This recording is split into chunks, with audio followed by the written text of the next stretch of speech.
पाकिस्तान का मीडिया पहली बार ऐसा लगा है भाई लोगों कि झूठ नहीं सच बोल रहा है।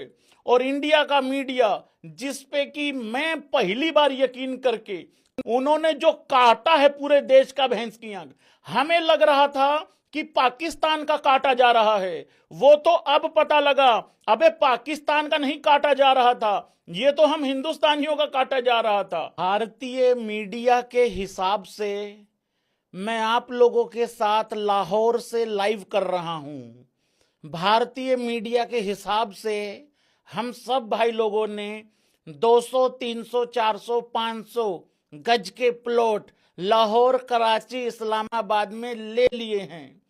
भारतीय मीडिया के हिसाब से हमने पाकिस्तान के अलग अलग शहरों पे कब्जा कर लिया है, लेकिन ये कब्जा नहीं था, ये कब्ज थी।